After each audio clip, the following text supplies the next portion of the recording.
Aloha and welcome back to another draft preview episode of the Ohana Packers Edition podcast, the podcast where two dudes from halfway around the world talk everything green and gold. I'm Mike, and that's Iowa Joe. Joe, tonight we're covering old linemen. Bit of pressing news on that front that has come out today. We're recording on a Monday night. Today, March 11th, marks the end of the David Bakhtiari tenure with the Green Bay Packers. It's an unfortunate road that's gotten us here, but really, realistically, Green Bay, they've weighed their options on all ends of it. I'm sure they wanted to give Bakhtiari another chance to make a comeback, but I think at this junction in the road, they've felt that their return on investment is unlikely to be even the guy we saw in week one of this season. Box coming off of another operation that unfortunately was necessary after they tried to avoid extra surgery at the time of his ACL repair. But it can't be stated how much of an impact Bakhtiari had on this franchise.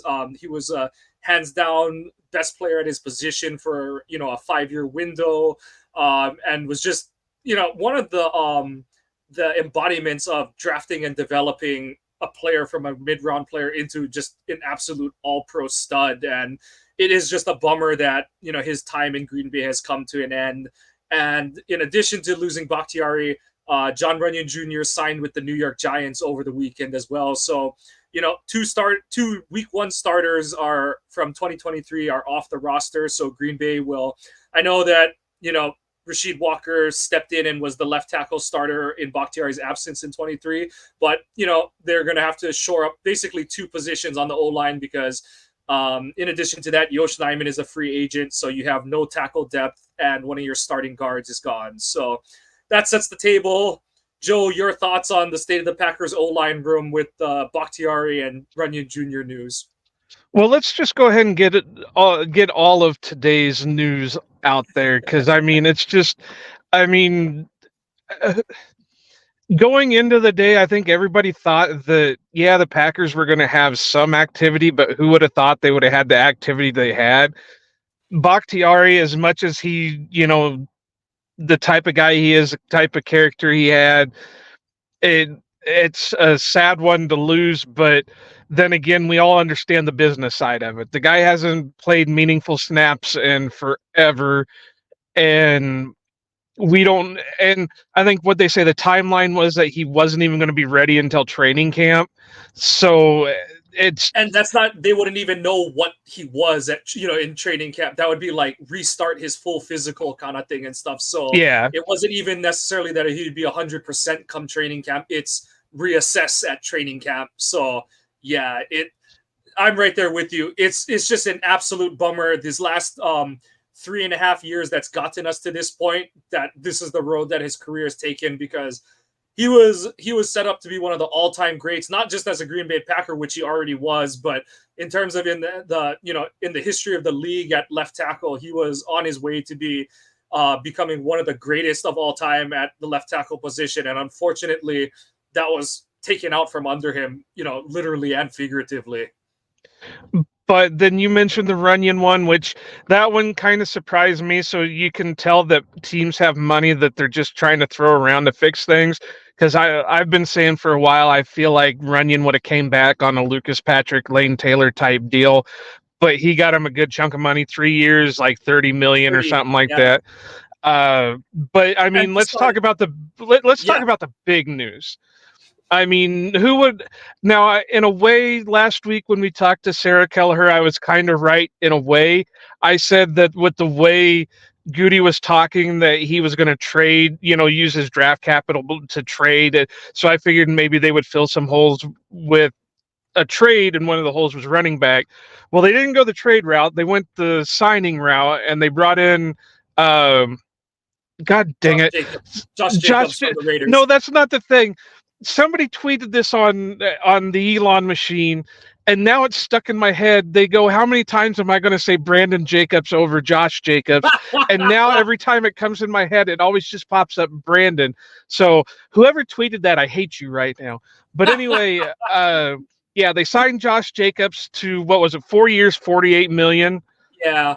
And I think from what it's being reported as, it's all intents and purposes a 1 year, 14.5 mil or something like that. So we're They all made getting, it a very team friendly deal yeah, that, and they said that he's only counting for like 5 million on the cap this year. So, that's great. Then obviously the other big signing is I know the name, but it's Xavier um, McKinney. McKinney. I keep wanting to say McKinstry, but that's the That's uh, the corner coming out this year. yeah. Kool-Aid. That's Uh, Kool-Aid. but that one I think is the bigger signing because that obviously fills a major, major hole. It put, from the way guys are talking or people are talking, that's going to fill the spot that Jeff Halfley was pretty much talking about in his press conference, was that post safety or whatever big word he Yeah. was using. And I Um, know that the thing that a lot of people are going to go to is, oh, he's not a super athlete. He ran a 4.6 and all that kind of stuff. But if you've watched McKinney play in the NFL, he's coming from his best years were under oh, fudge, I can't think of his name. See, you're Just having problems too. Shut up. Wink Martindale. And Martindale runs a pretty similar system to Halfley. There's a lot of single high safety. And McKinney had some of his best production in that single high look. And what is doubly big about it is you bring in a guy who should be a relatively instant impact player because he's an established veteran at the position. Same like Jacobs, but also this buys Anthony Johnson Jr. time. This buys whatever draft picks you get time.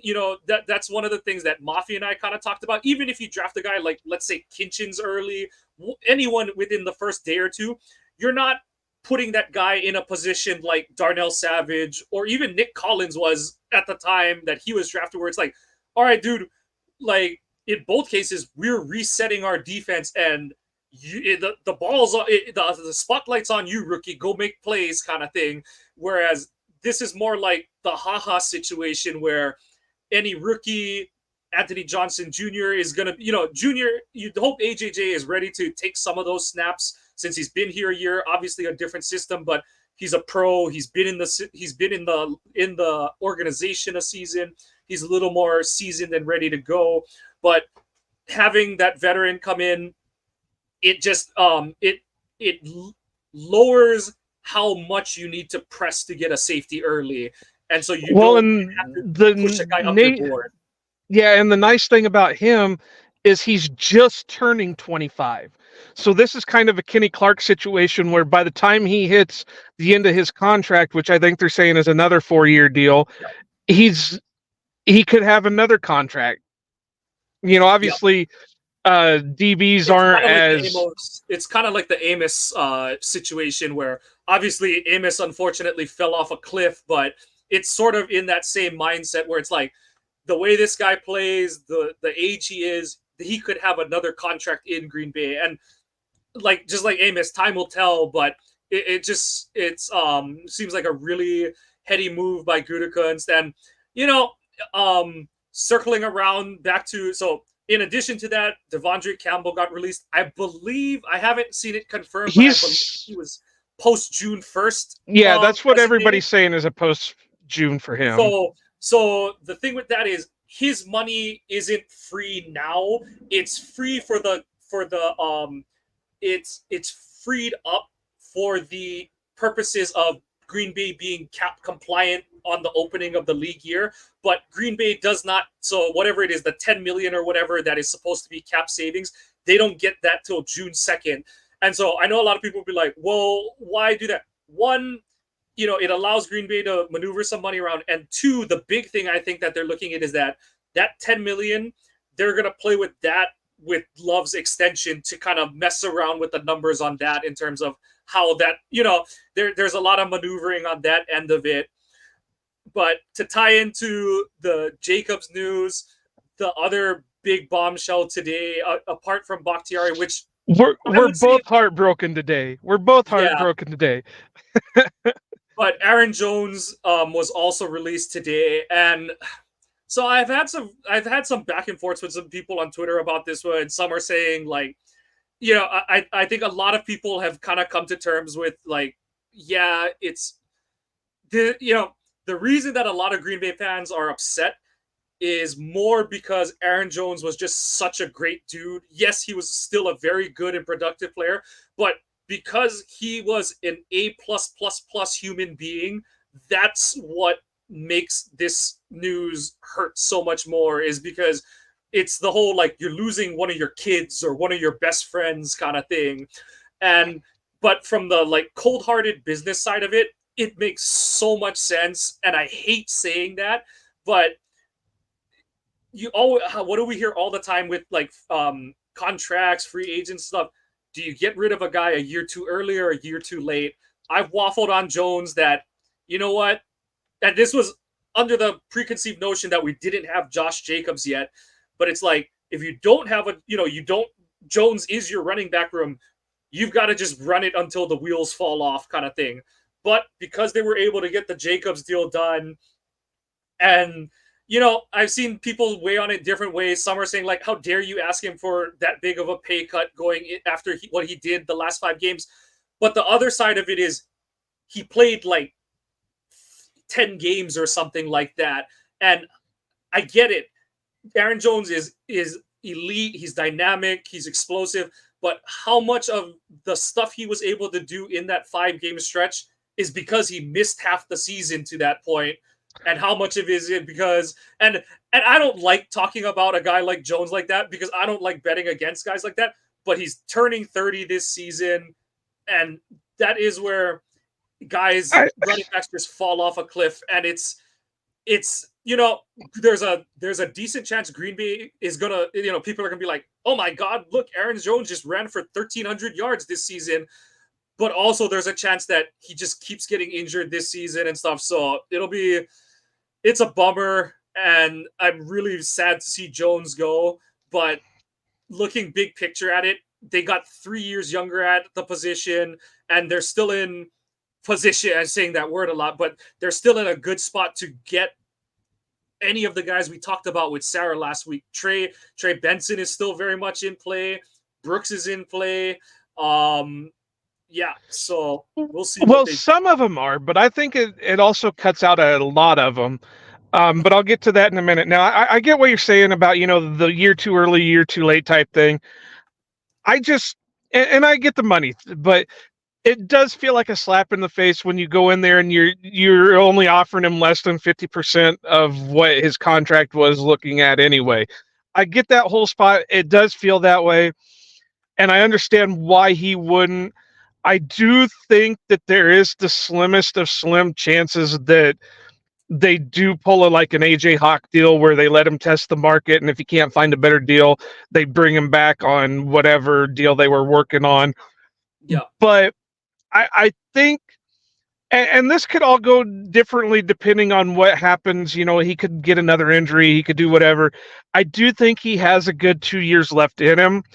And the big thing is I think he would have thrived more now with Josh Jacobs than he did with AJ Dillon. Because if you watched him, he was having a ton of success when he had a guy like Jamal Williams with him, and Jamal was having a ton of success at the same time. and So, Jacobs is really a supercharged version of Jamal Williams more than he's like right. Dylan. Yeah, Yeah, so I think that they're kind of missing the boat on it a little bit. Now I say that in full bias. Everybody knows I'm a Aaron Jones super fan, yeah, and I even tweeted this earlier that I don't normally get emotionally attached to players just because I know it's a business. I know the teams and players have to do, but this one hurts because I was a little bit invested with him because of all the things that surrounding circumstances. Now, yeah. were we best friends? Hell no. And honestly, if I were to go up there today and wish him luck, he probably wouldn't know who the hell I am. But for the little bit that we did know each other and everything, it made it personal because, hey, I got ingratiated with a Green Bay Packers family. How many people can say that? Not a ton of them. I mean, more with the Packers, but because of the fan owned situation. But anyway, back to my point. I wish they would have been able to find a way to keep him, just because I think the dynamic of him and Jacobs together would have been great. This would also have done what you were just saying with the safety side of things, allowed them to draft somebody and bring him along slowly instead of saying, that's it, go out there. You Yep. know, Jacob's going to take this many carries. Wilson is going to take this many carries, but you're set for this many carries. You need to go out and do it. Yep. Whereas, had they kept two veterans, and I don't really consider Wilson a veteran because, you know, he's still learning the game also. Well, I mean, learning the NFL also. So it's like, okay, well, now you're looking at this and your rookie is going to be your automatic number two, because I just don't see Wilson taking that next step to being, you know, a bona fide superstar after only running what, maybe a handful of snaps all year. Yeah. So that's the only thing, and this isn't stopping them from reaching in and getting a retread either. Like a, not necessarily this name, but a guy like it, like a Kenyon Drake or somebody like that, to just Just to have. complement and, like you said, kind of paper mache over some of those options. Yeah, like you said, to take up snaps, just so you're not totally relying on a rookie and Emmanuel Wilson stepping into a role I know he was injured too, but LaFleur flat out said he wasn't ready to be the number Yeah, two back last year. So, and that's why they kept signing free agents throughout the season. So, they definitely have but options still, but but yeah, we're both heartbroken because not only did I lose my guy, but the one guy in the world that was standing up for this guy throughout the whole season, and now he signs with the Jacksonville Jaguars on a 3-year deal, and that's Darnell Savage. So we're both kind of in mourning today. a little bit. I honestly, I'm happy for Darnell. We heard sort of rumors that outside teams were looking at him and liking what he offered and stuff. So we'll see where that goes, but hopefully, a breath of fresh air is good for him. I would have liked to have seen him in this system because I do think his skill set fits what Halfley has liked to do in the past. But wish Savage nothing but the best. And honestly, we'll see where the rest of the cards fall for the Packers. But And the last one that makes me absolutely mad, and there's two players on the roster. Well, now he's back on the roster, but two players that could have left this whole friggin' team, and I'd been the happiest in the world. The Aaron Jones news would have been a little bit lighter on me. Royce Newman is obviously, he's back because he's still on the rookie deal, but they re-signed Tyler Davis, and I have no clue why you would I understand the special team shit, but he's just hopefully this is I just a think camp Sims is a body for the better. moment. Yeah, I think Sims is a better player than him because I I think that I think you're kind of in lockstep. Musgrave and Kraft are just such better receiving options, and Sims is a way better blocker. Kraft is a better blocker. So, I'm with you. Um, Hopefully, he's nothing more than a cap body, and who knows? Maybe they draft another tight end. Maybe they, who knows what. But it doesn't really hurt him at this point. But yeah, I know what you mean. It would have been nice to kind of just rip the band-aid off and go in a different direction. And same with Newman. I get it. Like Well, they're Newman, gonna I don't see anything happening unless they work out like a draft night trade on day yeah. 3. If anything, he won't get moved or cut until after the draft because they'll have picked up a bunch of guys that they like better Right. and all. So, but I'm right with you. That the Tyler Davis news is kind of like, all right, because I think that came out relatively quickly after the Devondre Campbell news. So it was kind of like, all right, fine, I guess. But yeah, So but yeah, and really to kind of put a bow on the whole free agent talk, I don't think the Packers are completely done, but I also don't see them dipping into the the deep end yeah, of the free agent pool. I don't expect them to go out and sign another big name, big contract. I see them getting some retreads or some younger guys that are, on the cusp of something but haven't figured it completely out yet.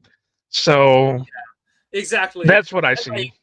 who like maybe another like more mid-tier safety to come in, and also, just another body that's not just a special teams player like we were kind of harping on this past offseason. That would be kind of nice to see them do. But other than that, I feel like the only thing that would be absolutely funnier is with Vikings reportedly in on Jones and having signed Grenard from Houston, is if Green Bay swoops in and takes Daniil Hunter. I don't think they will, because I don't think that they're going to Julius Peppers it, but it would just be hilarious It just for the. would, but I just don't see where he would Yeah, fit. he's already I been linked to San Fran and stuff, so it just doesn't really make sense. He's not going to necessarily be a one, starter, so you know, yeah. San Fran's got released Armstead, so they're in the hunt for somebody. But I think he was also tied to Detroit too, which Detroit Mhm. has been making some moves. That they traded for Carlton Davis. They signed a couple other guys, and I can't think of them off the top of my head. But Yeah. But they lost their so starting guard and stuff. So there's been some movement in the NFC North today. It's been interesting. So we'll see where the cards fall on that. Yeah, ironically, I think Green Bay, Detroit, and Minnesota all within like $5 million of cap space of each other. So but that, like we said, we're gonna put a bow on the free agent talk. Circle back. Like we said, the big news with regards to our position group for today, the O line, is that Bakhtiari has been released and Runyon is a giant. So as it were, if the season were tomorrow, your starting O line right now would probably be Rasheed Walker at left tackle, Jenkins at left guard, Myers at center, Sean Ryan at right guard, and Zach Tom at right tackle. So you know, a pretty decent starting five. Obviously, there's still the questions around Rasheed, is like, how is he going to do in his next, I almost said 16, but next 17 games, because the league's, I do like the strides he took last year. There's still some, technique stuff that I'd like to see him fix. One of the big ones is he's a head dipper at contact more than I prefer to see. Not as bad as Yosh was, but you see it every now and then. Like right as he's about to hand punch, you'll see him kind of dip his head down a little bit, and I'd like to see him work that out of his game some. But he came a long way over the season, and then Ryan obviously is a question mark.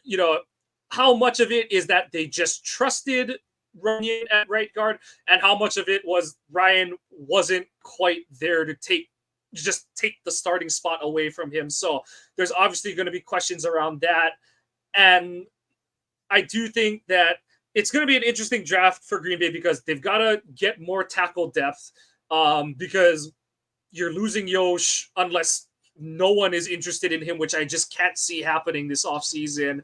Well, they And still have their one project that, it's kind of the Yosh 2.0 with Caleb Jones. So, I mean, they do have him. He did play well in the preseason last year.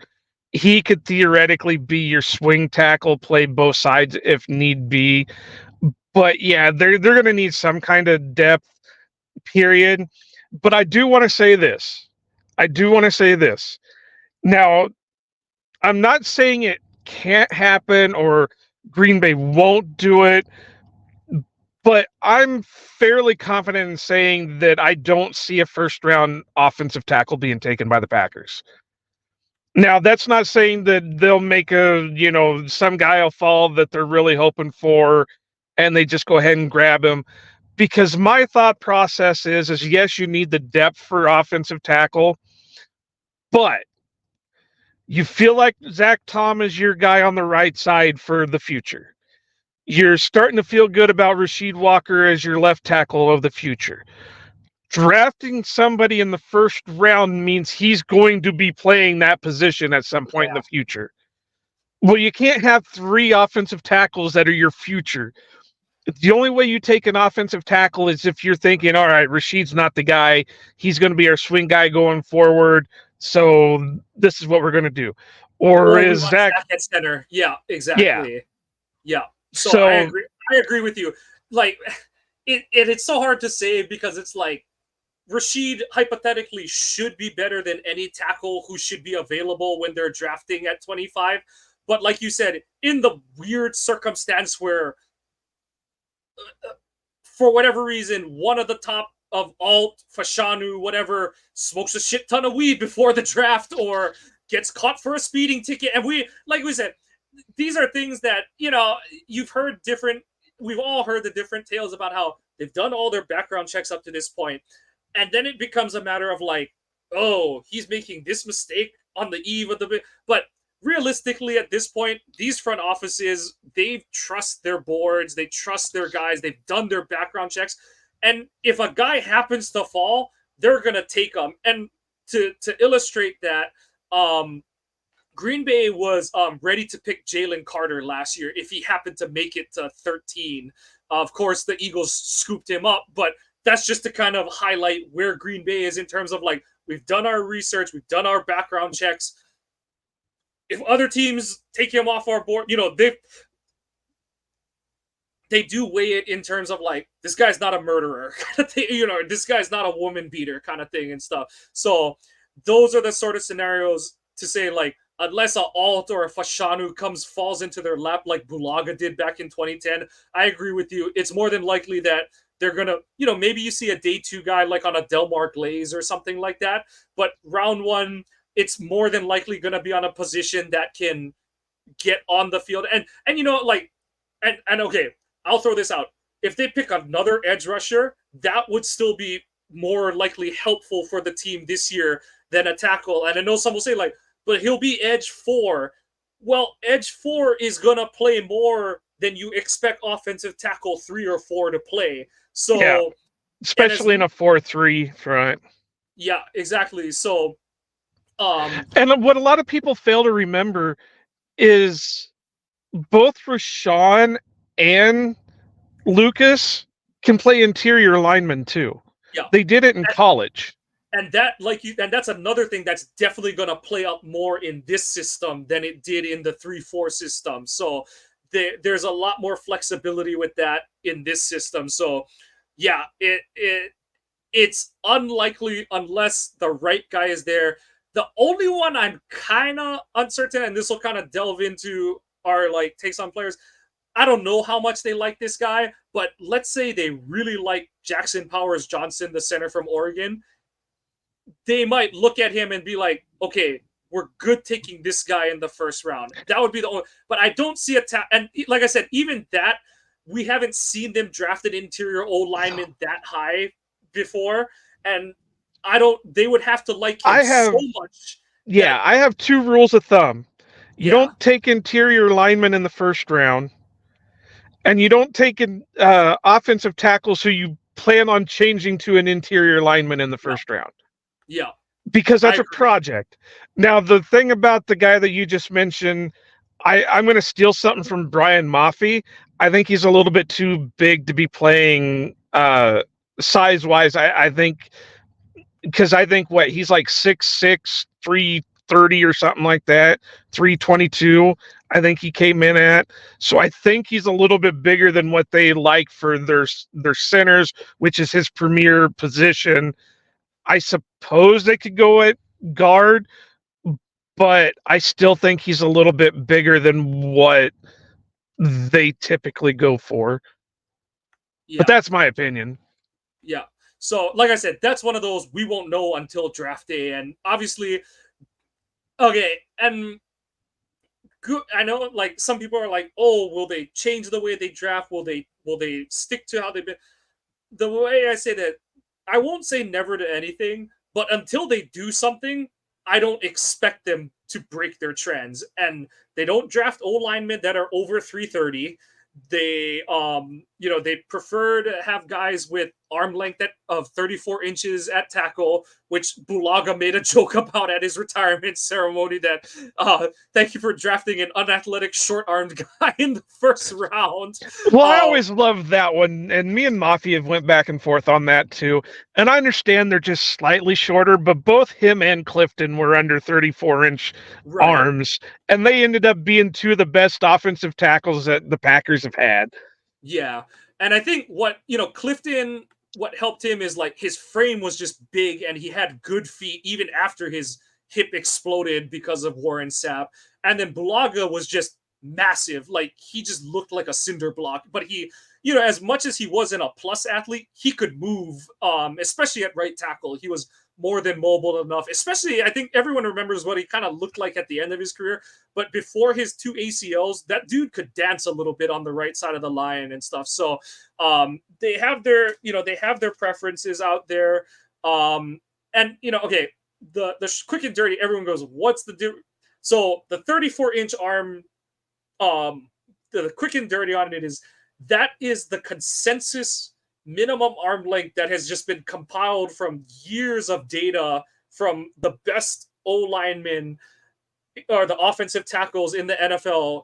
And 34 inches is like, this is the cutoff where under this, a guy has to be special everywhere else in his game to overcome the lack of length, because you are at a physical disadvantage. Defenders can swipe your arms away. You're not able to get out and reach a defender as he's trying to get into your body, because that's the whole game in pass pro is you're trying to keep the defender off of you. You can speak to this better than I can, but No, it's I funny didn't how play offensive line, so I couldn't tell you. But in pass pro, the way I was always told is like, for an O lineman, pass pro, you want to keep the guy off of you. Run game, you want to keep him into you so that you can kind of cling on and turn him and stuff like that. So in pass pro, Green Bay has preferred their guys with longer arms. But like you said, they're willing to make exceptions. Rashid is technically a little short, but that's one of the reasons that he was down the board a little bit. But he had some movement skills. He had some power in his game and stuff. So, but otherwise, at guard, they do prefer their tackle to guard conversions, especially, day three guys. We've seen it with Runyon, Newman, Lang, and Sitton. Or actually, I think Lang was a day two guy technically, but they've done it up and down the board. The interesting to me is, so, you signed Josh Jacobs, who's more of a gap power guy.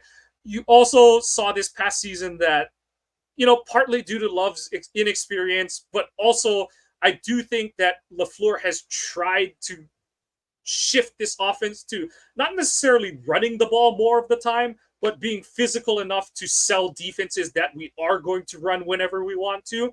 And so I do wonder, do they shift their priorities at that right guard? And Sean Ryan is kind of in that mode where he's not as good of a pass blocker as Run. At least right now, he's not as good of a pass protector as Runyon was, but he's a better run blocker. And do they look for guys who can create movement on the interior more so that those play action fakes, they get defensive players to commit to the run because they're like, oh, like if they run on us in the light box, they're going to crease us kind of thing. So, like I said, they could go through this draft and Good could just draft 3 tackles, 2 of them who are going to become interior O linemen. Like that would just keep up with what they've done, throughout their, not just Gutekunst's time, but back to Thompson's time. Or do they change gears a little bit, go for more guys that, have the physical tools to become better pass protectors with some pro coaching, refinement of the technique, or and focus on guys who can create movement in the run game. So that's one of the ones that I've been watching the last couple of years, but they really have just stuck to their guns and stayed with pass protectors over run blockers. So it'll be interesting to see if they stick with that. And it makes total sense. Like everyone's like, why wouldn't you change? But you had Aaron Rodgers, and if Love is able to continue to build his game off of what we saw at the end of this past season, of course you're going to want the ball in his hands as many times as he can get that. So suffice it to say, we're going to be pleasantly surprised, but I do expect the Packers to draft at minimum 3 linemen in this class. So I just think that the class is deep enough to get that many players, and I think they need that influx of talent, especially to bump one of our 2 least favorite players off the roster this upcoming offseason. So that's on my wish list. They'll always reach in for the UDFAs too, because they're always looking for project guys, and I also wouldn't be surprised if they reached kind of, again, to go back to what I said earlier, a retread type guy that, he's sitting there 24, 25, he's been sitting on a team for a little bit, he's played a little, but he hasn't been able to show what he has, and then they bring him in for like training camp or whatever and go from there. So All right, so let's start talking about some people. I'll have to be honest. For one, I did most of my looking before the combine, so I don't have RAS scores to Oh, that's kind of fine. go with. And Yeah. then for two, I have there's two positions that I struggle looking at: safety and offensive lineman. And the main reason is because in my eyes, as long as they're holding up, that's a good offensive lineman. But that doesn't mean that their footwork is great or their technique is great or whatever. So those are my two weaknesses. So, but I got some guys to talk about. Yeah, and just to kind of dive into that, the part where it's hard to translate it, as much as the NFL has moved to also playing a lot more spread, the NFL is not going to play as wide open spread as college teams do, where a guy only has a winning block in college is is 1.5 seconds kind of thing. The Because of how the game is played in college with the middle of the field hash is wider than they are in the NFL.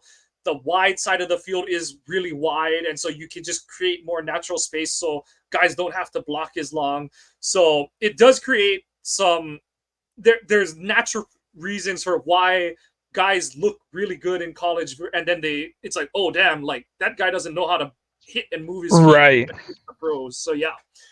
So who's on your list? Well, I'm going to go with my guy. I what I saw of him, I really liked, and I would not pass on him for nothing. He just because of the school he went to, he might not go like super early, so he could be possibly a late day two, early day three type guy. But that's Christian Haynes, the guard out of Kentucky. I got wrote down here. He's a true guard prospect. I think he could play both left and right. He had good movement. He's the one that they often pulled. When I was watching him, I was thinking that he'd be the perfect type to be in the Lombardi sweep because he was always the one that pulled and he was pretty good at it. He gets good push, stays nice and low. He can tend to lunge into his block instead of being a little bit of patient. He had good awareness, and sometimes he could get out muscled depending on the defensive tackle he went up against. But other than that, I think he fits the bill of what the Packers are looking for. Again, he is a true guard, so there's no project there to him. They're not going to have to shift him too much. Maybe a little tweaking of the technique, but I really think that he could be something. I struggle with trying to guess where they're going to go in the draft. I would say probably more to day three type, but with the way the Packers draft, if their scouts think he's really good, they'd have no problems reaching into, like maybe round three or something for him. Yeah, no, he's a guy that I like too, and the way he weighed in, he fits in with. He's came in at 317, so and they don't really care how long their guards' arms are, but he did come in with like 33-inch arms, which is pretty solid for an offensive guard. And I think Um, he's a little bit shorter than what he's more of a short, stocky type of yeah, of but he's also guard. not that short. He's like 6'3", so like Right, but you see a lot of, and I wasn't meaning he's like five yeah, two, and I just meant doesn't a look like lot of us. yeah. Uh, so, but he compared to what a lot of other linemen are going for, 6'4", 6'5", 6'6", he Yeah, looked more of a like a throwback guard kind of. normal, Yeah, yeah. yeah. So, but yeah, I really liked what I saw out of him. No, he's on my list too. Like you said, I do like the movement skills. Um, I do think you pointed out some of the technique issues. He's a little bit of a lunger, like I said, kind of like what I was pointing out with Rashid and Yosh. He is a head first contactor at times, but I do think that's something that Green Bay has shown the ability to coach out of their players. They've been good at getting there. Even Yosh, like he'll duck his head, but he is throwing his hands first when he goes to engage. So and you got to just see what you hit. But I do like the lateral movement skills, getting out on the edge, whether it's to block. And what everyone has to remember is even when they run their wide play action, their alignment are pulling to simulate the run, and then you got to pull stop and block a rusher coming out in space. So I do like those movement skills that he has. I like, and that's the thing too, is I like that, you read some of these draft websites, and they double up on the use of length. They don't separate height and length. So they're like, this guy doesn't have a lot of length. Well, it's like, but he's got almost tackle length arms, and it's just that he's 6'3". So it's like, I don't care too much that my guards are a little shorter, because I just care, can you move your feet, and are you going to be able to engage defenders? So he's a guy that I like.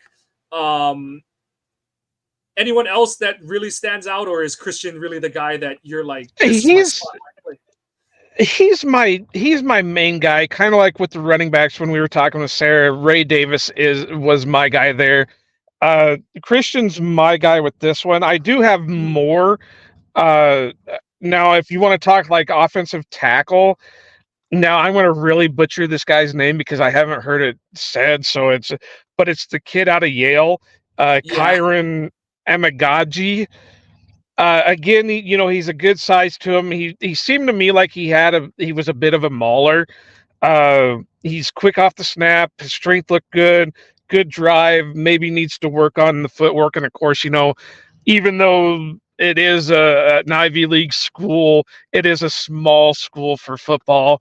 So you also got to look at the talent he was kind of going up against in those in the Ivy Leagues.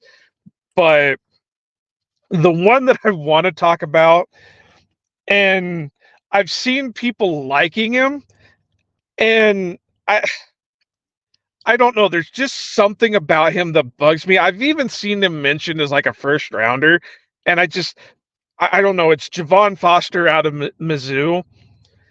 Uh, I said that his back pedal really kind of sucked, and he looked like he was doing the reverse bunny hop. There's like no fucking kick to it. but It's just like he's hopping. and that's one of his big techniques that he needs to work on. He's shored up a lot of his hand usage.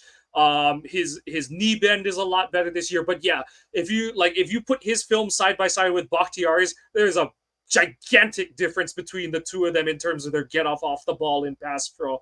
But and I agree with you. I don't like it. I've seen some of the talk of him as a first round pick. I think he's more of a our like later second round pick or early third round pick, where like he's in that range, because he has still some of that footwork, especially like you said, his jump set, as they call it in pass pro, where it's that, that big step out of your stance to get depth Yeah, on the I usually defensive call end. it the kick because it looks like the Yeah, reverse kicking. And yeah, instead of kicking, he's more like I said, it looked like the reverse bunny hop because he wasn't yeah. really getting his He back looks like leg. old Shaq trying to cover a pick and roll kind of thing and Yeah. stuff. Yeah, And then the other thing that I saw about him that and I don't know if this is the technique that he's been taught or if this, whatever, but he tended to bear hug more than punch. So he was going to the outside of the shoulder pads instead of going to the inside. Well, we all know in the NFL they preach to you to go inside. If you've got him between, right there on the chest, you're less likely to get a holding call. Whereas if you get him on the outside, you're more likely to get a holding call. And, obviously that could be something that could be taught out of him. It's just what popped out on me on the tape with him. Otherwise, he looks like he's got good strength, and of course, he's got the size that the yeah. Packers tend to look for. But there's just a bunch of question marks for me with him that I don't. Like you If they said, took him, I'd be all right. But I just it knocks I him from first round consideration kind of thing, because yeah, he's not that, like we talked about earlier. He's not that guy that we'd be comfortable with coming in day one. It's like you're taking Rashid, like you're definitely better than Rashid, and you're starting at left tackle to, you know, right, and like as much as some might roll their eyes at it, Jordan is going to be like one of the top 5 paid quarterbacks coming into this season. That's just the nature of the business, and that number just keeps climbing. And are you going to turn it over to a rookie who does need technique work, or are you going to trust the guy who blocked for Jordan for the majority of last season? So right. yeah, and that's where I definitely agree with you that I don't see Foster as a first round pick because of that glaring technique issue. I see him more of as a, And like I said, that mid day two kind of pick where he's got upside. You might see him as like a third like kind of like Green Bay was running Yosh out there as the third tackle last season and stuff. But I think next year is too soon to expect him. Like even by mid-season, this dude is gonna be starting for you at left tackle, kind of thing. honestly, in my opinion, and again, I don't do uh uh round grades for these guys because it's too much of a. I could even see him fall into third or fourth just because Yeah, the technique. Uh, and again, who am I? I don't get paid to do this. I'm not a big talking head. We're just, a podcast to whoever wants to listen to it. And, obviously I don't have a ton of tape to follow on these guys, but he's one that I think is off my board just because there's too much work to have to be put into him in hopes of him to be a good player. Even though it's not like major work that needs to be done, it's still enough that I'm not there for him. like you Another said, guy. the where No, go other ahead. people are putting him. Oh no, where other people are putting him, that's where he's like. You're like, I wouldn't touch him there. Kind of that Yeah. late round one area. It's like that's too rich for my blood, and I agree with you. Like it's a little too rich for my blood. But there's guys that I do like that. Yeah, could fit that bill. Well, I'm going to do one more, even though I've got a couple others that I can talk about. Uh, and we'll see if they're the same ones that you've kind of looked at, and we can kind of trade notes on it. Uh, One I think you definitely did because it's a Mafi guy. So, but anyway, this is another one that I've seen as possible first rounder. And I've said this numerous times because I have a feeling that he's going to be more of a guard than he is a tackle. And you don't take an offensive lineman project that you got to switch from tackle to guard. And that's Graham Barton out of Duke. I thought he stood a little bit too tall in his stance. He did look like he pulled well. Size is about right for the Packers. I thought he was a little slow off the snap and pass pro, and I did write that he might be a better guard than a tackle. And my big thing with him is he reminds me a little bit of Pete Skoronski from last year. And look at what the Titans are having to do with him. He's not a tackle anymore. He's a And I think guard. Skoronski moved way better than Barton did. And Yeah, like, yeah. So no, I agree with you. Yeah, I, and that's the thing is like he's tackle height, but he's got 32 and change arms. And I don't know if he has the bulk right now to play guard or even center necessarily. Like you said, there's as much like it. He's taller than Myers, and what's one of the things that everyone hates that Myers does is sometimes he gets stood up, on the yeah, interior of the line. And Barton, like you said, he plays more upright than Myers does. So, like you said, you're introducing extra variables into a prospect where you're like, oh, we want him to play here, but are we going to find out he can cut it or that he can't? And now we've got to go to contingency A, contingency B, and keep, yeah. shuffling on down the line kind of thing and stuff. So I agree with you. I've seen him a lot. I don't hate him as a prospect, but it's one of those where I'm like, if we're taking him, I got to know what's more importantly not on the board and Right. still on the board. Because if he's, I see him in mocks and I'm like, where's Kool-Aid McKinstry? Where's Cam Kinchin? I know Kinchins didn't have a good combine, but I don't think he's the athlete that he tested as at the combine. But like, there's a whole bunch. Where are some of the edge players that are ranked at the end of round one? I don't think they would take another because I don't think there's a linebacker worth taking at the end of round one. But like I said, there's all these other positions. Where is a Chris Jenkins or Byron Murphy or even Johnny Newton from Illinois? Like, where are some of these players? Are they all off the board? And because that feels it would almost feel like a John Michaels pick, honestly, kind of thing Yeah. where it's and this isn't the team that can afford to have one of those. And I'm not saying that this team is banking on a draft pick hitting right away, but they're in the position where I think they have enough talent, especially if they do like kind of make that one or two more moves we were talking about in terms of shoring up some holes in free agency and the young guys take steps forward. And this Halfley system is even partly as good as we think it's going to be. But you do want these guys, kind of like Lucas did, kind of like Rashawn did his rookie season, where they're contributing as the season rolls along, and you're seeing them, impact the game a little more as the season goes. Not like you said, like with Skaronski, where it's like, oh God, did our first round pick, he can't play tackle. Can he play guard? Oh, we can't count on him to play guard yet because he's too light. And he can't beat out Myers to play center. So it's like, like you said, it's unless one of those top tackles falls, it's hard to see Green Bay taking an O lineman in our round one, just because I know that you don't want to speak in absolutes and stuff like that, but you want a guy who, at the very least, is neck and neck with Rashid when they step on the field at the beginning of training camp, kind of thing.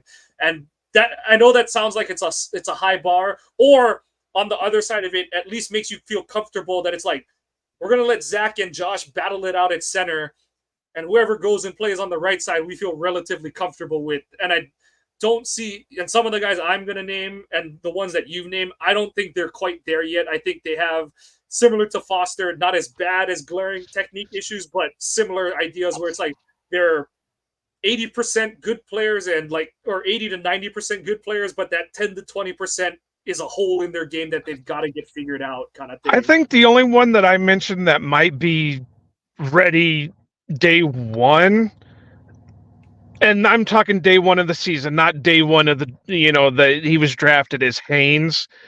Yeah. And I think as of right now, if I hate using this as a thing, but if gun to head, if somebody said, would you rather start Sean Ryan as your right guard or Haynes as your right guard, I'm going to say Haynes, because I think he's got a little bit more to him than what Ryan does.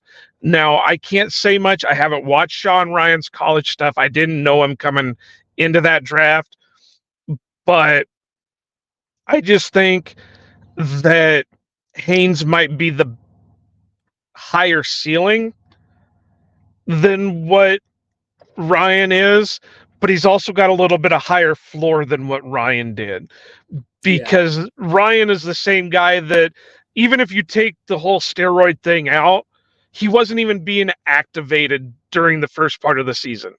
Yeah. So there's a lot of question marks to him on that. Whereas Yeah. Haynes, I think he answers more of those questions than he causes. Yeah. And that Ryan kind of gets into the conversations we were having with some of these other prospects, where like it's okay that Ryan wasn't active, because yes, he was a day 2 pick, but he was a 3rd round pick. And I know Yeah. that the optics around it aren't great, but he was a day 2 pick who was making a position change. So, he was a college left tackle. You're moving him to guard. So he's learning a new position. He's not physically ready yet. One of the questions that even Mike Wall pointed out is he's not, and ironically, he gets popped for the PEDs, but his play strength, his physical strength and play strength wasn't what it needed to be to play even tackle at the NFL, much less guard at the NFL. And so you say like all the hand wringing that happened over Ryan, and most of it is because, oh God, he's another bust of a round 3 pick. But it's like you play that forward to a first round guy that you're like, we're not even sure what position he plays Right. on the line. Yeah. And it just falls into a totally different pitfall. So totally agree with you there. I don't and I don't have any round 1 guy like for sure. Like I would bang the table for a guy to be taken in round 1, because whether it's position or question of fit, all that kind of stuff, or development, those guys, they're all going top 15. I think. I think the lowest a guy could fall. The one thing that I do wonder is like, and I don't think they will, but is if the league looks at, say, Olu Fashanu, and they go, okay, this guy's got 20, he's got like 15 starts under his belt, or some 15 to 20 starts under his belt. He checks all the boxes from a physical standpoint as an athlete, but is he not quite ready, kind of thing? And if he falls below 15, do you maybe look to move up? That's where you get into conversation of, okay, maybe you start to call and stuff like that. But outside of that scenario, I think Goot is more just going to sit where he is and kind of wait for guys. So Hayes was on mine. Foster is on mine. similar areas, like more mid to late day two guys. Haynes because of the position he plays, Foster because of the questions he has. A couple other tackles that I like are Delmar Glaze from Maryland and Patrick Paul from Houston. That's Both, the one that I was talking about. That's the one that Mafia said is his guy, and I figured was going to be on your list. yeah, um, they're both like the like more like they look like Yosh in terms of their build. They're the taller. I don't want to say leaner because I do think they're like bigger bodied than Yosh. Because that was one of the things that everyone says is like Yosh looks more like a basketball player with some mass on him kind of thing than he is like a, you know, he's big because he's 6'7", not because he's just a hulking human being kind of thing. But both of those guys, they have the footwork, you know, they have the lateral agility that you like to see on players on the edge. Do want to see a little more lower body strength, just some technique refinement with their hand placement. That's why I have them as day two guys. You know, there's some tweaks and some physical attributes that you'd like to see improved. Um, and of course, I've got a bunch of Michigan guys on here. Well, to kind of go off your Paul one, I did have a couple of things that I had against him. I did say it looked like somewhat he did struggle against speed rushers. And then uh, he again was another one that looked like he was a bear hugger more than a puncher. Yeah, And and and that could go to your techniques he's got to work on. yeah. So the Michigan guys that I like, and actually I didn't even list them, but the ones that Zach Zinner, he falls into the same kind of box that Christian Haynes does, where I think he's just a plug and play player. Not as big as Haynes, but he's a little taller. But same kind of mindset, can move, can play in space, can move, create movement on the interior. Just a smart, heady football player. He started as a true freshman, so he's got a lot of play experience under his belt. Um, and the reason I think Green Bay has a chance at him is because he did break his leg against Ohio State. So, but his surgery went well. His recovery is going well. So this isn't like a Stepaniak instance where he's never going to play for Green Bay kind of thing. This is more of like the opportunity might be there to get a player that you might not necessarily have gotten in a different draft. And then another one that I'll point out, who's more of like a late day three, potentially undrafted free agent guy, is Carson Barnhart.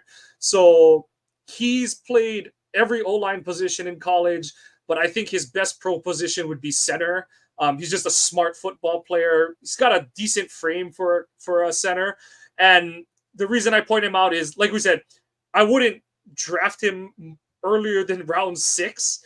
But it's one of those where you're looking for a name late in the draft, a guy who can fill. And what Green Bay likes is guys who they take on day 3. They can play multiple positions, smart football players, and Barnhart fits the bill on that.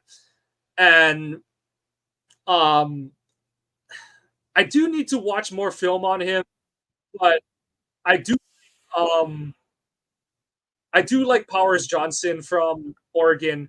But the question I do have with him is, yeah, I don't know how Green Bay really values a center kind of thing. I do feel like Myers was a little bit of a reach in terms of like, we got to have a center because we didn't bring Corey Lindsley. Linsley back, and we got to fill that hole right away kind of thing. And I don't know that they're gonna be as pressed to find their next center. Whether you believe, whether you as fans believe in Myers or not, and whether the team believes in him or not going forward, I think they're more willing to take a guy that's a little bit more of a project that they'll be able to groom behind Myers for a season than a guy that they're looking like. Obviously, if they're in the middle of the second round and they really like JPJ and they're like, okay, he's there, let's just take him with one of our 2 or 3 second round picks. Fine, but I don't see, like, I've seen some people be like, oh, take him at 25. I can't see it unless you're just absolutely sold on him taking the starting spot from Myers. And like I said, I know that some can view that as short-sighted, but especially for a guy that and that's one of the problems we're running into with Myers, is that, some were like, oh, he played guard at Ohio State, but he can't really play guard in the NFL. and it's hard to pick a guy at center, especially who's a one position only guy who doesn't have positional versatility and is not going to beat out the guy in front of him.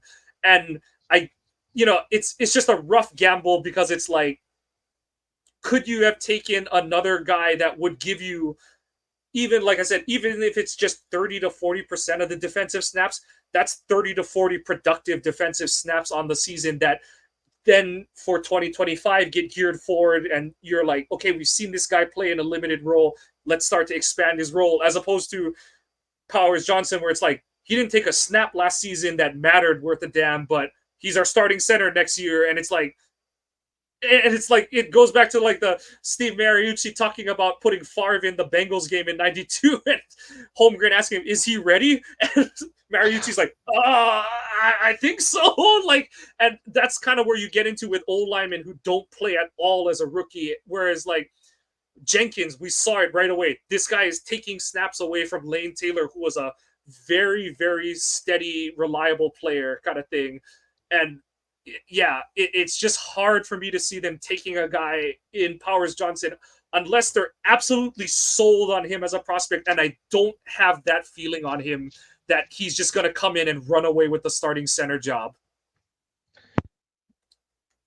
Well, like I said with Powers Johnson, I think he's a little bit oversized for what they normally take. If you look at Myers, if you look at Lindsley, they're a little bit smaller than what Yeah. Powers Johnson is. And I think that's what they typically like.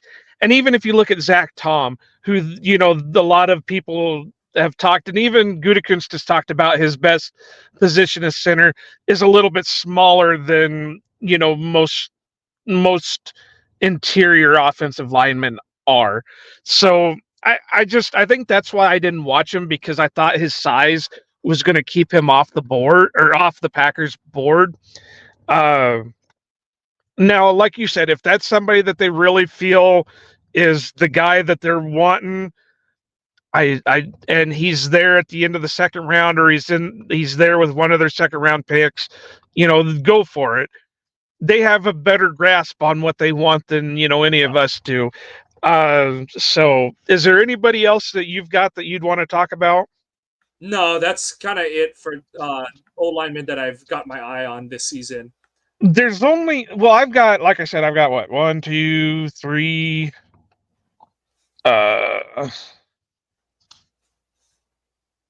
four, five more that I could speak on, but there's one that kind of interests me, or actually two that kind of interests me because of the schools that they're coming from.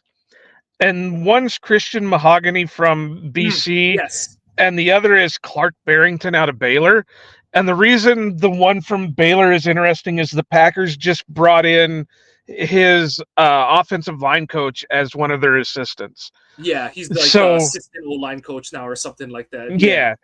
And the only thing about Mahogany that really, well, I guess there's a little bit too. He's a little bit shorter than what they normally go for, which isn't much. I think he's like 6'2" or Yeah. whatever. He's basically the same build as Haynes. Like Yeah. they're the same height, same arm length kind of thing. So yeah. But he had a weird stance. And Yeah. if you looked from, and I hate saying this because I don't like, I don't check out guys' asses, but when you're watching offensive line, it's hard not to.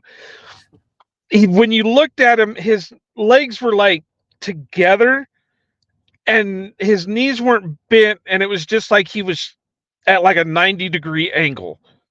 He almost looked more like he was a center than he was a guard kind of thing with how Yeah. he lined up. Yeah. And like you kind of pointed to with some other guys, it's hard to tell what's coached and what's just like that's his body type kind of thing. Right. And stuff. So yeah. And then with Barrington, I thought his size was good, quick off the snap, good leverage, footwork looks good. And the two things that I said that could be detrimental is I thought he could get a little bit panicky. The minute he saw he was getting beat, he would start reaching. And then the other one was, again, like I said with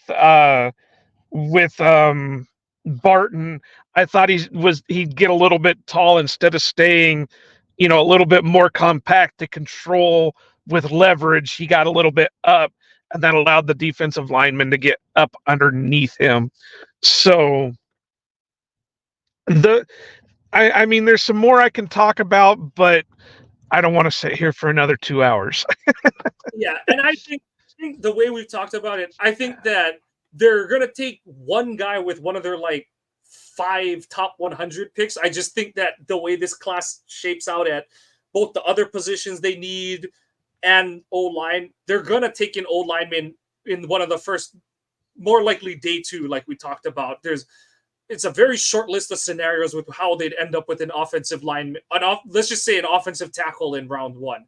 I just don't think that there's a very wide range of scenarios where they have a non-tackle in round one this year.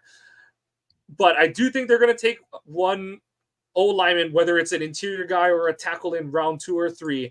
And then I think they're going to take 2 more guys on day 3. And that's where you're kind of getting into the weeds of like, it's just who's there and who they still kind of, do you maybe get your chance at Amegadji because, he's coming off I forget what his injury was, but he missed like half or 2/3 of the season. I think it was some kind of foot injury or ankle injury or something like that. Yeah, I But couldn't tell you.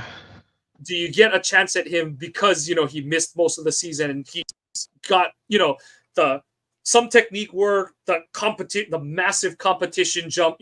It's as much as we were telling people to give Tucker Kraft the break this season. Amagaji's coming from a bigger jump because coming from an Ivy League school. So Yeah. yeah. So those are the kind of guys that you're kind of like round 4, round 5. Zinter is in that range because of the broken leg that he suffered. He hasn't gotten to workout or test yet. But yeah, they're gonna have their options because there's a lot of guys who fit certain into certain niches that they like out of their O linemen. And it's just a matter of who's where. And then, I know that people say that's a cop out, but it does depend on what's happening on the rest of their board. Like we said, what other moves do they make in free agency? And we all know Goody likes to trade too. So I mean, they Yeah. could trade down, they could trade up, they could do this. Yeah. Maybe there's some guys on the roster that they trade. I know the big theory is they'll move Christian Watson for something, but I mean, it is what it is. But I'm just saying, you never know. Royce Newman could be a guy that a team that needs an offensive lineman, God help him, would take for the a Cole Van Lanen deal kind of thing or yeah. something like that. Yeah. So and we don't know. I what is it? They're finally confirmed that they got 11 draft picks for this coming draft. Because the comp picks got assigned. Yeah. Yeah. So what was it last year? They ended up with 14 total draft picks. So it could it could vary. And if there's a guy or there's nobody in the first round that they really want to take a first round shot on, maybe they trade out of it. Yep. So I mean, we saw Goot this year. He went in with what was it, 11 or 12 picks, and then he turned that second round pick that ended up becoming Jaden Reed. He turned it into 3 more 5th and 6th round picks, kind of thing. So yeah, and honestly, I think it's one more year of really doing that kind of movement where you do. I know some people are like, oh, but strike while the iron's hot. But I think that because they're shifting defensive philosophies, you honestly, outside of Jair, McKinney, maybe I know that we're high on him, but Johnson Jr. and Valentine, you don't really know what you have in the secondary outside of that. And Valentine and Johnson Jr., they're 2 7th round, they're 2 7th round draft picks from last year. So your secondary is in a situation where it needs to get revamped as well. And you got Stokes coming back, and you don't know what you have in him, and so that's where I said earlier I can see them bringing in some young retreads. I think somebody on my timeline, and I'm sorry for saying this or not remembering your name, but mentioned like a Jeff Okuda or something like that where they're still young and the possibility is still there, but they've been in the league for a few years. Yeah. The other position I see them doing that at is linebacker, just because they, especially cutting Campbell, and I know but realistically, you have 2.5 linebackers on this roster right now because you've got Quay, you've got Isaiah, and then you've got Wilson, who I'd way No, rather he be a Wilson's a special free teams. agent unless they Oh yeah, you're re-signed right. him. Yeah. So I do think he'll probably be back, but yeah, you've got to get answers at those spots. So that linebacker is another one where I could see them picking up, Wilson and another guy kind of thing, just so that you're not going into the draft, needing to come out with 2 to 3 guys for your third linebacker in a 4-3 plus depth and stuff. So yeah, there's a lot of spots that they're going to need to fill, but I do think, despite that, they're going to come out of this draft with 3 linemen just because they've got to reinfuse that room with some youth, especially at the tackle position. So, any other thoughts on what's been just a big day of Packers news and catching up on this O-line class? Really, no. I mean, I really do agree with you that I do see them, move moving around and getting 3 more linemen, whether it is a true guard, whether it is a project, whether it is. But I think they're going to stick with their bread and butter with the mid to late rounds for those guys. Uh, you know, and we'll talk about the other positions later on. So I'm not going to push more on those right now, but they're also going to reach into the UDFA. That's what Yosh was. We know Caleb Jones is on the roster as their project, but they're going to need somebody to replace him because he's on year 3 right now. And Yeah. that year 3 is what Yosh was when he made his leap. So, yeah, it's going to be one of those things that they're not done, but they're done. Yeah. I don't see them unless it's a can't miss, like, oh my god, all of a sudden Eric Armstead is saying I'm only going to play for Green Bay, you just offer me a contract and I'll sign it. Yeah. I don't see them making another big name, big contract signing. I could see them maybe bringing in another guard depending on who's still out there, and I don't even know who's still out there at the moment Yeah. to.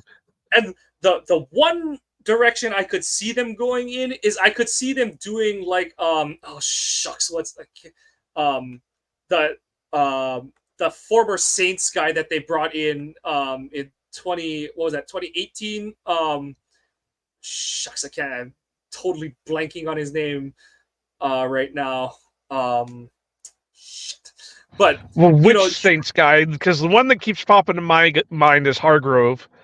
no, not Hargrove, the guard that they brought in. Oh, Um, Jari Evans. yeah, Jari Jari Evans. Evans. Like, and because this would be one of those, it doesn't necessarily say they don't trust Sean Ryan, but it's insurance for Sean Ryan. And if they don't get a draft pick who can play right away, so you sign like Kevin Zeitler's a free agent. I don't know Yeah. where he is, but he's 34. He's probably not getting another deal, not like what Kevin Dotson and Robert Hunt have signed in the last few days. But you maybe bring him in to kind of turn the page. Maybe a Trey Turner who had some really good years with the Panthers, someone like that, where he's a he's a bridge player kind of thing, Yeah. and he can start for you or he can be trusted insurance for Sean in case you got to move Jenkins around because you have, Myers gets hurt again or something like that. So, yeah, I agree with you that it's probably going to be more on that level of free agent than like a true like headliner shocker kind of thing. Even not even to the level of like Jacob signing with Green Bay today. But then we're gonna wake up tomorrow and they've made like 3 more big name Yeah, they signings, and signed we're gonna Justin be. Simmons, right? Yeah. they signed Justin Simmons and Jerome Baker, the linebacker that the Dolphins cut. So of course, because that's how Goody does. But um, I'm like you. I think we've covered the bases pretty well on what's been an eventful day for Packers fans, and also this O line class. like we said, don't expect early fireworks, but do expect Groot to dip into this class quite a bit, both in terms of 2 to 3 picks and the And UDFA class. technically, today wasn't even the start of free agency; it was just legal tampering. So That's right. we still got a day or two left before Yeah, the season truly starts. even by the time you're first able to listen to this podcast, it won't be the first day of the league season. So get a load of that, Roger Goodell. Yeah, but that's gonna do it for us tonight on the Ohana Packers Edition podcast. We thank you for checking out our 2024 draft preview chain. We're gonna continue on. Again, I great think it's radio. Edge next week. Edge is next week. So we're gonna get that one going for you, but continue to follow the podcast on your favorite podcasting apps. Please give the podcast a like and a follow on Twitter. Remember to be entered into our giveaways. You've got to be following at Ohana_Packers, not Joe or my individual Twitter accounts, but you can follow me at Kawano Mike, Joe at Iowa_Joe86. But you must be following the podcast at Ohana_Packers to be entered into the drawing. I know, Joe, you said last time that you might have found some other stuff to give away, but the next one that we definitely have is 523 followers for the Jair. Also, if you're the one who won our first drawing, Joe, has he checked in with you? No, Okay. he still hasn't. So I'm gonna, if I remember tomorrow, I'm gonna send him a DM. So if nothing else, maybe we'll just do a redraw and call it good on that. But as of now, no, the person has not got a hold of me. So, and I do have some other stuff that we can do a giveaway on. Maybe there's a possibility of some OPE merch that could be coming down the line that we can give away also. But yeah, just like Mike said, follow the Ohana Packers Twitter account for those opportunities. Yep. So please give us a like and a subscribe on your favorite podcasting apps. Please give us those 5-star reviews if you have the chance. And honestly, whether you are or aren't liking what you're hearing, please do give us commentary feedback. We appreciate that. We want to make sure that we're producing the content that you want to hear. So as we said, this puts a bow on the O-line class at this point in time. Also, we know we're a little over a month and a half out, but we will be doing a live stream of. It'll be day 2. We'll be coming on for day 2 of the draft. Just because it is Friday, it's a little easier to run away and get away available for that day as opposed to round 1. And obviously, Green Bay is going to have going into that day with 4 picks as it stands right now. So we'll be holding that down here. Hopefully, Joe will be able to sneak away and call in a bit here and there, but I will be there. So unfortunately, you'll be stuck with me.